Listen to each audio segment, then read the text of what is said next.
Hello viewers, இன்னைக்கு நம்ம பார்க்க போறது ஒன் பீஸ் எபிசோட் 487 பார்ட் 1.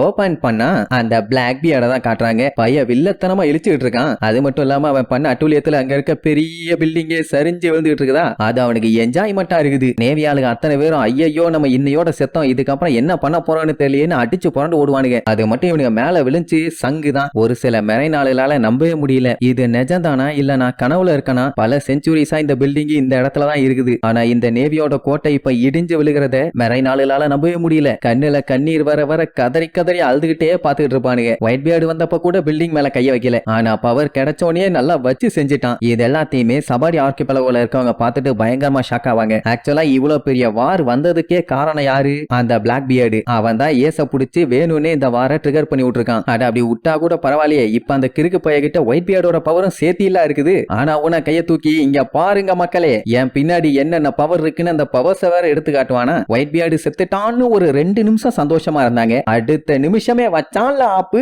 இனி இந்த உலகத்துக்கு என்ன ஆகுமோ ஏதாகுமோங்கிற அளவுக்கு பயத்தை கொண்டு வந்துட்டான். அவனுக்கு நான் சந்தோஷம் தாங்க முடியல, ஏன்னா அவன் நினைச்ச மாதிரி எல்லாத்தையும் சாதிச்சிட்டானே. அப்படியே சுத்தி முத்தி பாப்பான். அங்க இருக்க நேவி ஆளுங்க எல்லாம் அவங்க இடம் அழிஞ்சு போச்சேன்னு சொல்லி பயங்கர டிப்ரெஷன்ல இருப்பாங்க. ஏன்னா வார்ல இப்படி ஒரு நிலைமை வரும்னு அவங்களும் சுத்தமா எதிர்பார்க்கவே இல்லை. இப்ப பிளாக் பியர்டுக்கு அவன் பாடிக்குள்ள இருக்க பவரை நல்லா ஃபீல் பண்ண முடியுது. அது எப்படி இருக்குன்னா இந்த உலகத்தையே இவன் கைக்குள்ள வச்சு கண்ட்ரோல் பண்ற மாதிரி ஒரு ஃபீலிங். ஒயிட் பியர்டு 4 மீதி போட்டப்போ அம்மன்னு பதுங்கினவன் இப்ப அவனை போட்டு தள்ளிட்டோம், நம்மளை தடுக்க யாருமே இல்ல, அவனோட பவரும் நம்ம கிட்ட தான் இருக்குன்னு தெரிஞ்ச உடனே பேச்சுகளை பத்திங்களா. சரி அவன் வில்ல பையன் அவனோட வேலையை அவன் கரெக்டா பண்றான். எல்லாருமே அவனை பயங்கர கான்ல பாத்துட்டு இருப்பாங்க. ஆனா அவன் அவங்கள பார்த்து சந்தோஷமா, என்னப்பா எதுக்காண்டி வெயிட் பண்ணிட்டு இருக்கீங்க?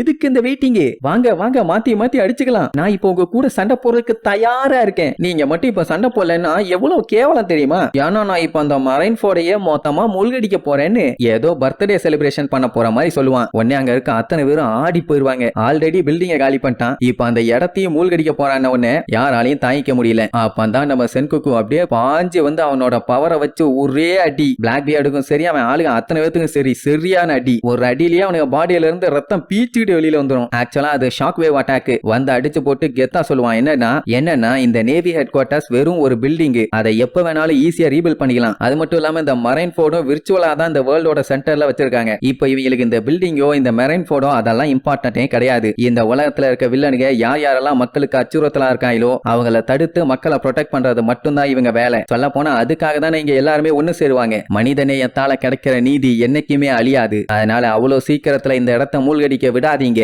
எதிர்த்து சண்டை போடுங்கடா புடிப்பலாம். அவ்வளவு நேரம் சோகமா சொங்கி மாதிரி உட்கார்ந்துட்டு இருந்த நேவி ஆளுங்கெல்லாம் இப்போ கையில கிடைக்கிற ஆயுதத்தை எடுத்துக்கிட்டு பிளாக் பியர்டை அட்டாக் பண்றதுக்காக ரெடியா நின்னுட்டு இருப்பானுங்க. அவனும் சரி அவன் கூட்டமும் சரி. இவ்வளவு அடி வாங்கினாலும் சென்குக்குவோட ஸ்பீச்சை கேட்டுட்டு விழுந்து விழுந்து சிரிப்பானுங்க. என்ன ஒரு உயர்ந்த நம்பிக்கை. சரி முடிஞ்சா இந்த இடத்தை காப்பாத்திக்கன்னு அவங்கிட்ட சவால் விடுவானா. உடனே சென்குக்கும் பிளாக் பியர்டும் மாத்தி மாத்தி அட்டாக் பண்ண ஸ்டார்ட் பண்ணிடுவானுங்க. அதே நேரம் இங்க ஒரு சில பைரட்ஸ் எல்லாம் கப்பல்ல ஏறி ரெடியா நிக்கிறானுங்க. இனி இந்த கப்பலை கொண்டு போய் அவங்க எல்லாத்தையும் ஏத்திக்கிட்டு இங்க இருந்து கிளம்பினா போதும். சோ ஆளுங்க எல்லாம் வரணும்னு சொல்லி வெயிட் பண்ணிட்டு இருப்பாங்களா. அவனும் முடிஞ்ச அளவுக்கு அடிச்சு புடிச்சு வேகமா கப்பலை பிடிக்க ஓடிட்டு இருப்பானுங்க. அந்த டைம் ஒனிகுமோ அந்த நேவி ஆளுகளை உசுப்பேத்தி விடுறானாமா. நேவியோட விக்டரி என்னைக்குமே கேள்வி கேட்கற மாதிரி இருக்க கூடாது, எப்பவுமே நம்ம ஜெயிச்சதா தான் இருக்கணும் அப்படின்னு அங்க பயங்கரமா உசுப்பேத்திட்டு இருப்பான். இங்க ஒயிட் பியர்டோட பைரட்ஸ் எல்லாம் எப்படியாச்சும் நம்ம அப்பா சொன்ன மாதிரி இந்த இடத்துல இருந்து உயிரோட தப்பிச்சா ஆகணும், அதனால எங்கேயுமே நிக்காதீங்கன்னு சொல்லி திபுன்னு ஓடுவானுங்க. எப்படி இங்க அட்வைஸ் போயிட்டு இருக்குது, அங்க ஓடிட்டு இருக்கானுங்க. ஆனா இங்க தான் ஒரு பெரிய ட்விஸ்டே இருக்குது. என்னன்னா இவங்களுக்கு வெறி வந்துருச்சு. ஆமா அந்த உலகத்துல பெரிய பெரிய வில்லன்கள் எல்லாம் இப்ப இங்கதான் இருக்கானுங்க. இந்த மாதிரி சான்ஸ் என்னைக்குமே கிடைக்காது, அதனால இங்கே இப்படியே போட்டு தள்ளிடலாம்னு சொல்லி கத்தையெல்லாம் எடுத்து பயங்கரமா போசெல்லாம் கொடுத்து லைனா நிக்க வச்சு அப்படி இப்படின்னு பயங்கரமா ஒரு பரேடே நடக்கும். அதே நேரம் இங்க தப்பிச்சு வர்றவனுங்க ஆல்மோஸ்ட் கிட்டக்க வந்துட்டானுங்க. அப்பாடா இதுக்கப்புறம் கப்பல்ல போய் என்ன வேலை முடிஞ்சுன்னு சொல்லிட்டு இருக்கும் போது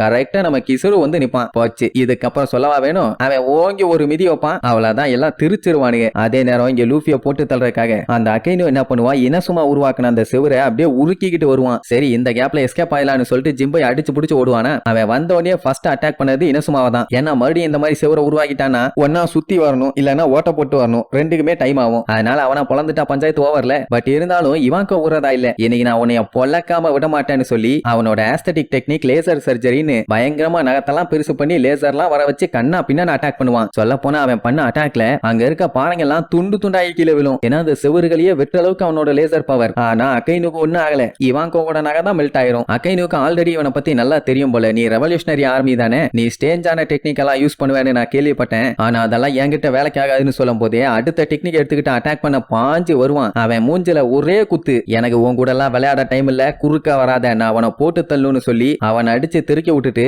ஏகப்பட்ட லாவாவை யூஸ் பண்ணி அட்டாக் பண்ணுவான். திருச்சு போய் விழுந்த இவாங்கோ ஐயோ என் வாய் எரிஞ்சு போச்சுன்னு அங்க எங்கன்னு ஓடிட்டே இருப்பானா. அதுக்கப்புறம் மூஞ்சில இருக்க மாஸ்க் எடுத்துட்டு பாத்தியா இது என் வாயே இல்ல மாஸ்க், நான் மீட்டியான்னு சொல்லி சுத்தி முத்தி பாப்பான். எல்லா இடமும் நல்லா திபுன்னு எரிஞ்சுக்கிட்டு இருக்கும். ஐயோ இதை நோட் பண்ணாம விட்டுட்டேனே, என்ன இப்படி கொழுந்து விட்டு எரியுதுன்னு அப்படியே பொத்துன்னு கீழே விழுந்துருவான். இங்க ஐயோ இவான் சாமான்னு சொல்லி எல்லாம் கதறிட்டு இருப்பாங்க. அகைனுவோட வெறி இன்னும் அடங்கல. லூஃபிய கொல்ற வரைக்கும் அது அடங்காது போல. அதே நேரம் நேவி ஆளுங்க பூரா அவங்களால முடிஞ்ச அளவுக்கு பைரட்ஸ் எல்லாத்தையுமே கண்ட மேனிக்கு சுடுவானுங்க. என்ன பண்றது, சுடுபட்டு தானே ஆகணும். இங்க இவனு ரெண்டு பேரும் பார்த்துட்டு ரொம்ப ஃபீல் பண்ணுவானுங்க. ஏன்னா இன்னுமே சண்டை முடியாம போய்கிட்டே இருக்குது. இதெல்லாம் தேவையா முதல்லன்னு கேட்பான். ஏன்னா இந்த சண்டையில யாரு ஜெயிச்சான்னு நல்லா தெரியுது. அப்புறம் எதுக்கு நேவி இந்த மாதிரி எல்லாம் பண்ணிட்டு இருக்காங்கன்னு முழிப்பான். அங்க எல்லாரும் என்ன தெரியுமா சொல்லி சண்டை போடுவானுங்க, எந்த பைரட்டையும் உயிரோட விடாதீங்க, அடுத்த டைம் நம்மளை எதிர்க்கணும்னு அவங்க நினைச்சா கூட பயப்படணும், அதனால ஒருத்தரை கூட விடக்கூடாது, ஜஸ்டிஸ் தான் என்னைக்குமே வின் பண்ணும் அப்படி இப்படின்னு பயங்கரமா டயலாக் எல்லாம் சொல்லி தான் ஒவ்வொரு பைரட்டா கொள்ளுவானுங்க. அதுலயும் எல்லா நேவி வாயிலேயே வர முத வார்த்தை அழிக்கணும். கோபிக்கு தலைவலியே வந்துருச்சு இவனுக்கு அப்படி பேசுறத பார்த்துட்டு. அதே நேரம் இங்க அகைனுவை போட்டு பைரட்ஸுங்க எல்லாம் கண்ட மேனிக்கு சுடுவானுங்க. ஆனா அவன் அதெல்லாம் எதையுமே கண்டுக்காம அவன் ஜிம்பை கிட்ட ஒழுங்கா அந்த டிராகனோட சன்னை என்கிட்ட கொடுத்துரு, அதான் லூஃபிய, இல்லன்னா உன்னை கண்டிப்பா விடவே மாட்டேன்னு வெட்டிட்டே வருவான். இப்போதைக்கு ஜிம்பையோட ஒரே ஹோப் என்னன்னா இவன் எப்படியாச்சும் கடலுக்கு போயிட்டானா போதும், அதுக்கப்புறம் இவனுக்கு எப்படியாச்சும் தப்பிக்கிறதுக்கு வழி கிடைச்சிரும். சோ அது வரைக்கும் கொஞ்சம் சமாளிச்சுதான் ஆகணும்னு சொல்லி விழுந்தடிச்சு ஓடுவான். அகைனுவும் பின்னாடியே வெட்டிட்டு வருவான். அந்த டைம் ஜிம்பை ஒரு வழியா கரெக்டா கடல் பக்கம் வந்து ஒரு ஜம்ப போட்டா அங்க ஒரு பெரிய ஆப்பு. என்னன்னா கீழே தண்ணி எல்லாம் ஃப்ரீஸ் ஆகி போயிருக்குது, கப்பல் எதுவுமே மூவ் பண்ண முடியாது. பண்ணது யாரு, எல்லாம் அவகேஜி தான். ஜிம்பை வேற ஜம்ப் பண்ணி அப்படியே ஃபிளைங்ல போயிட்டு இருப்பானா. அந்த டைமுங்கும் போது அகைனு பறந்தா மட்டும் விட்டுருவானு அவனும் அப்படியே ஃபிளைங்ல வருவான். சோ மேல போயிட்டு இருக்கலாம் ரூட்டை மாத்த முடியாது இல்ல, இந்த சாக்கை வச்சு பிடிக்கிறதுக்காக வேகமா வருவான். திடீர்னு ஜிம்பை திரும்பி ஒரு குத்து கை அவனுக்குள்ள போயிரும். அவன் ஜிம்பைக்கே இப்ப என்ன பண்றதுன்னு தெரியல. லூஃபி நான் உன்னைய பிடிச்சிட்டேன், இதோட நீ காலின்னு சொல்லி ஓங்கி ஒரு குத்து ஊத்துவானா. ஜிம்பை அந்த அடியை வாங்கிக்குவான். அட அதோட விட்டா பரவாயில்லையே, அவனோட லாவா வச்சு ஒரு அடி அடிப்பான். ஜிம்பையோட பின்னாடி அடிச்சது முன்னாடி வழியா லாவா வந்துருச்சு. பார்த்தா வயித்துல அவ்வளோ பெரிய ஓட்டை. என்னங்கடா இது, ஆளாளுக்கு வயித்துல ஓட்டையை போட்டு விளையாண்டுட்டு இருக்கானுங்க. சரி இப்படி இவன் அடி வாங்கி கீழே விழுந்துட்டு இருக்கும் போது லூஃபியோட கேப் அப்படியே காத்துல அங்க இங்கன்னு ஆடி நேரா கீழே போய் விழுந்துரும். நமக்கு நல்லா தெரியும் லூஃபிக்கு அந்த கேப் எவ்வளவு முக்கியம்னு. யாரு வந்து எடுத்து தர போறான்னு தெரியல. பாவம் நம்ம பயலோட நிலைமை தான் ரொம்ப மோசமா இருக்குல்ல. அவ்வளவுதான், tata bye bye, see you.